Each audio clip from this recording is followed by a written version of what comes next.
गणेशाय नमः। तृतीय खंड पंचम अध्याय। गणपति के दर्शनार्थ शनिश्चर का कैलाश जाना। सूत जी बोले, हे शौनक, अब मैं एक अन्य उपाख्यान सुनाता हूँ जिसमें भगवान महागणेश्वर के दर्शनार्थ शनिश्चर का आगमन हुआ था। शनि ने सोचा, दीर्घकाल से मैं उनके दर्शन से वंचित रहा हूँ, इसलिए स्वयं ही कैलाश शिखर पर चलना चाहिए। वहाँ शिव शिवा के दर्शन का लाभ भी सहज हो जाएगा। ऐसा निश्चय करके शनिदेव ने कैलाश की ओर प्रस्थान किया। शिव जी की सभा लगी थी। इधर उधर अनेकानेक देवगण, ऋषिगण, सिद्धगण आदि बैठे हुए थे। उस समय भगवान शिव जी मध्य सिंहासन पर विराजमान थे। साक्षात भगवान श्री हरि और ब्रह्मा जी भी उस समाज में उपस्थित थे। ब्रह्मा जी के सामने समस्त लोगों का साक्षी धर्म मूर्तिमान खड़ा था। उसी समाज में देवराज इंद्र भी एक श्रेष्ठ आसन पर आसीन थे। पार्वती जी के पिता हिमाचल भी पधारे हुए थे और अनेक शिवगण उनके सत्कार आदि में लगे हुए थे। सूर्य और चंद्रमा दोनों ही इधर उधर बैठे हुए उस समय प्रकाश फैला रहे थे। नृत्य करने वालों की मंडलियां नृत्य में तत्पर थी। गंधर्वगण और किन्नरगण गायन वादन कर रहे थे। श्रुतियाँ सुनने में सारभूत एवं सुरदायक भगवान श्री हरि के सत्वन में निमग्न थे। इस प्रकार कैलाश शिखर पर आनंद उत्सव मनाया जा रहा था। ऐसे ही समय में भगवान सूर्यदेव के प्रतापी पुत्र ग्रहेश्वर शनिदेव का वहाँ आगमन हुआ। वह सूर्य पुत्र सदैव अपने कार्य में निरत, सतत, गतिशील एवं महायोगी माने जाते हैं। हे मुने, उस समय कैलाश पर आते हुए ग्रहेश्वर शनि अत्यंत विनम्र सात्विक मूर्ति एवं नतमस्तक थे। उनके नेत्र प्रभु के ध्यान में मुंदे हुए थे। मन में भगवान सर्वेश्वर श्री हरि का नाम जप चल रहा था। लगता था कि कोई तपस्वी महामुनि चले आ रहे हैं, जिनके शरीर का वर्ण काला होते हुए भी मुखमंडल अग्नि के समान तेजस्वी प्रतीत होता था। शरीर पर सुंदर रेशमी पीताम्बर धारण किए हुए थे तथा उनकी चाल सीधी और मंद थी। धीरे धीरे शनिदेव भगवान शंकर के समक्ष पहुँचे और सभी उपस्थित देवताओं, प्रमुख मुनियों, सिद्धों, लोकपालों आदि के साथ उन्हें प्रणाम किया तथा आज्ञा पाकर एक ओर बैठ गए। परंतु वहाँ के नृत्य गानादि में उनका मन नहीं लगा। सोचा, यहाँ बैठकर मुझे क्या करना है। आनंद उत्सव में भाग लेकर आनंदित होना मेरा कार्य नहीं। जिस कार्य से आया हूँ वही किसी प्रकार से पूर्ण होना चाहिए। शनिदेव ने उठकर भगवान आशुतोष का सत्वन किया और बोले, प्रभु, मैं भगवान गणेश्वर के दर्शन चाहता हूँ, इसके लिए मुझे आज्ञा दी जाए। शनिदेव की इच्छा देखकर प्रमुख मुनियों और विष्णु आदि देवताओं ने भी भगवान शंकर से अनुरोध किया कि शनिदेव को गणेश जी के दर्शन की सुविधा अवश्य प्रदान की जाए। पार्वतीनाथ मुस्कुराए, बोले गणेश्वर के दर्शन करने हैं तो गिरिराज नंदिनी के पास जाओ। हे वत्स, वे वहीं हैं, उन्हीं के पास खेल रहे होंगे। शनि ने पूछा, माता पार्वती जी इस समय कहाँ होंगी? चंद्रशेखर, मुझे वहाँ भेजने की व्यवस्था कीजिए प्रभु। भगवान शंकर ने नंदी को संकेत किया तो नंदी ने शनिदेव को अपने पास बुलाकर धीरे से कहा, हे शनिश्चर, समाज की शांति भंग मत करो। चुपचाप मंद गति से पार्वती जी के भवन में पहुँचो। वहाँ द्वार पर कोई होगा, वह तुम्हें भीतर पहुँचा देगा, परंतु देखो वक्र गति से न जाना वहाँ। शनिश्चर मन ही मन हंसे। सोचा, यहाँ परम धाम में भी मेरा वक्र गति का ऐसा भय समाया हुआ है। फिर प्रकट में नंदीश्वर से बोले, नहीं प्रभु, यहाँ ऐसी दृष्टा कैसे कर सकता हूँ। कृपया मुझे यह स्थान तो बताइए जहाँ जगत जननी का भवन विद्यमान है। नंदीश्वर हंसे, फिर बोले, हे शनिदेव, तुम्हारी दृष्टि से कोई स्थान बचा हो यह मैं नहीं समझता। घूम फिरकर तुम सभी स्थानों का निरीक्षण परीक्षण कर लेते हो, तब जगत जननी पार्वती जी का भवन तुम्हारी दृष्टि की पहुँच से कैसे बचा रहा? शनिदेव ने भी हंसकर उत्तर दिया, यहाँ सभी की दृष्टि कुंठित हो जाती है नंदीश्वर। माया में एवं मायातीत भगवान शंकर की उस महामाया का पार कौन पा सकता है। अब आप कृपा करके मुझे वह स्थान बता दें तो मैं वहाँ पहुँचूँ। नंदीश्वर ने कहा, अरे वह सामने ही तो माता गिरिजा का भवन दिखाई दे रहा है। देखो, वहाँ वे विशालाक्ष भगवान द्वारपाल बने हुए द्वार पर खड़े हैं। विशाला विशालाक्ष का शनिश्चर को रोकना।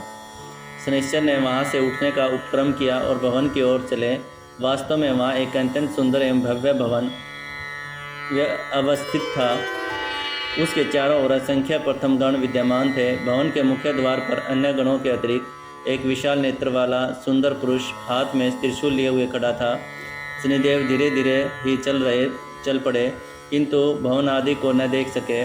शनिदेव को आते देखकर विशालाक्ष तन कर खड़े हो गए। शनि ने देखा कि शिवजी के ही समान रूप, शील, बल वाला विशालाक्ष त्रिशूल ताने खड़ा है, तो दूर से ही बोले, हे शिवजी के सेवक विशालाक्ष, मैं देवताओं में प्रमुख भगवान विष्णु तथा मुनि गणों के अनुरोध से प्राप्त शिव आज्ञा के अनुसार ही शिशु के दर्शनार्थ यहाँ उपस्थित हुआ हूँ।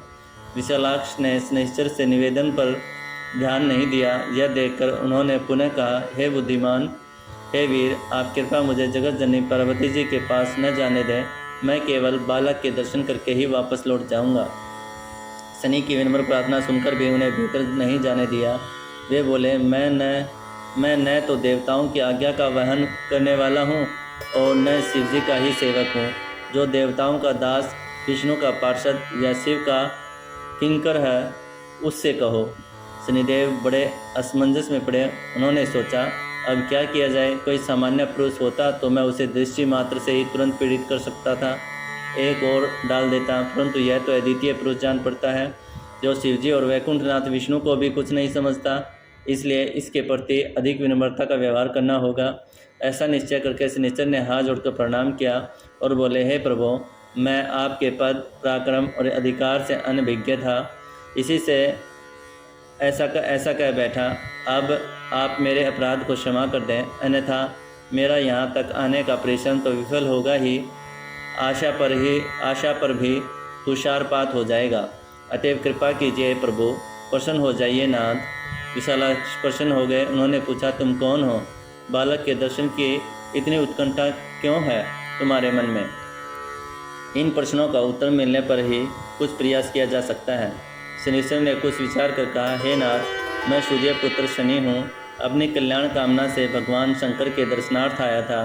साथ ही जगत जननी और बालक के दर्शन की भी परम अभिलाषा थी। भगवान के दर्शन तो हो गए, माता और बालक के दर्शन शेष हैं, जो आपकी कृपा से ही हो सकते हैं। विशालाक्ष बोले, हे ग्रहेश्वर, माता की आज्ञा के बिना तुम्हें भीतर जाने देना मेरे लिए संभव नहीं है। तो प्रभु, शनिदेव ने गिड़गिड़ाते हुए निवेदन किया, मैं यहाँ खड़ा हूँ, आप जगजननी गिरिराज नंदिनी के पास जाकर आज्ञा ले आने की कृपा कीजिए। विशालाक्ष ने कुछ दृढ़ता से कहा, तुम्हारा अनुरोध मानकर मैं भीतर जाता हूँ, पर कहीं तुम भी मेरे पीछे पीछे न चले आना। जब तक मैं न लौटूं तब तक यहीं खड़े मिलना। उन्होंने विश्वास दिलाया, निश्चिंत रहो प्रभु, मैं यहीं खड़ा रहा आपकी प्रतीक्षा करूँगा। भला आप जैसे उपकारी देव की आज्ञा का उल्लंघन मैं कैसे कर सकता हूँ। विशालाक्ष उन्हें द्वार पर खड़ा करके भीतर चले गए और जगत जननी को प्रणाम करके बोले, हे माता, आपके और शिशु के दर्शन की इच्छा से ग्रहेश्वर शनि सेवा में उपस्थित होना चाहते हैं। पार्वती की आज्ञा से शनि का अंतःपुर में प्रवेश वर्णन। पार्वती जी ने कहा, उसे आने दो वत्स, वह भी सदैव आज्ञा में चलने वाला श्रेष्ठ अनुचर है। विशालाक्ष ने द्वार पर लौटकर कहा, हे ग्रहेश्वर, तुम माता की सेवा में उपस्थित हो सकते हो।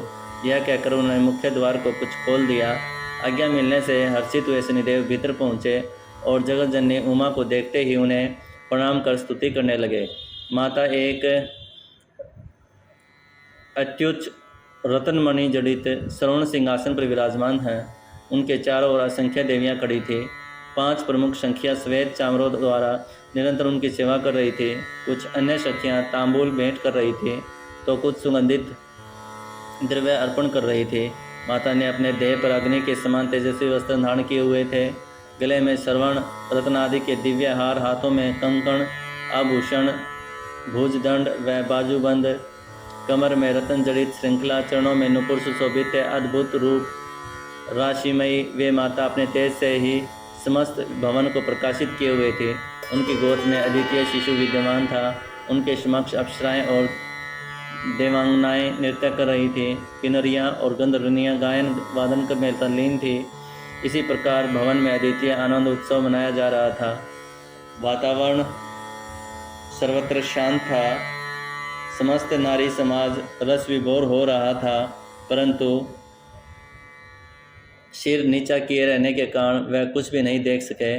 सूर्यपुत्र शनि को अपने चरणों में दंडवत करते देखकर माता प्रसन्न होती हुई बोली, हे शनिश्चर वत्स, मैं तुमसे अत्यंत प्रसन्न हूँ। तुम निरंतर लोक कल्याणार्थ गतिशील रहते हो, अतः आयुष्मान रहकर अपने कार्य का निर्वाह करते रहो।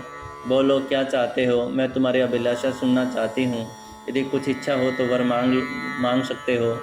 शनिदेव ने कहा, हे माता जगतजननी, मैं आपके शिशु दर्शन के कामना से यहाँ उपस्थित हुआ हूँ। आप मेरी यह इच्छा पूर्ण करने की कृपा करें। उमा ने कहा, हे वत्स, शिशु तो मेरी गोद में ही है। मेरे दर्शन के साथ उसके दर्शन भी सहज रूप से हो रहे हैं।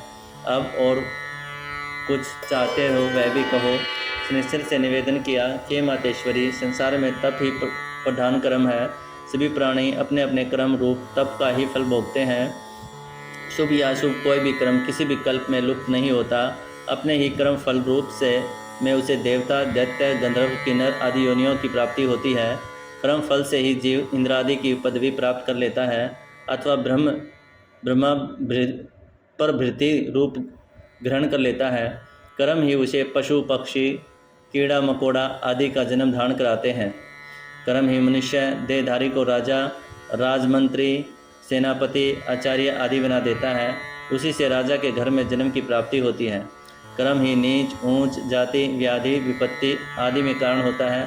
कर्म ही तिर्यक योनियों में डालता है। वही जीव को वृक्ष आदि के रूप में डाल देता है। कर्म ही अल्प आयु या दीर्घ आयु में भी कारण है। वही जीव को चिंता में डालता है। वही सभी चिंताओं से उबारने में समर्थ होता है।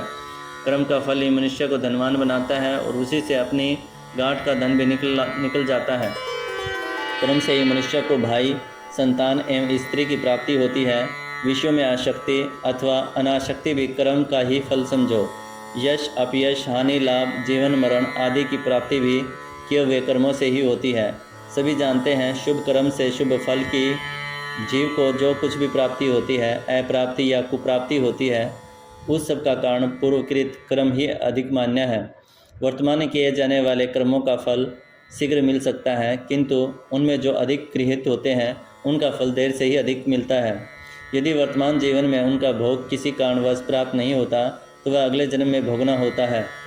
हे शिव वल्लभे, यह सब तो मैंने प्रकथन रूप में संक्षेप में ही कह दिया है। वस्तुतः आप स्वयं ही कर्म फल आदि के विषय में सब कुछ जानती हैं, इसलिए मेरी उक्त बातों का आपके समक्ष कोई अर्थ नहीं है।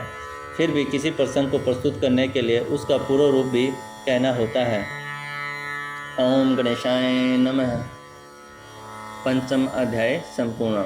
अगर आप सभी को यह कथा अच्छी लगी हो तो विजडम वेव एनर्जी को लाइक करें, शेयर करें और चैनल को सब्सक्राइब कर लें।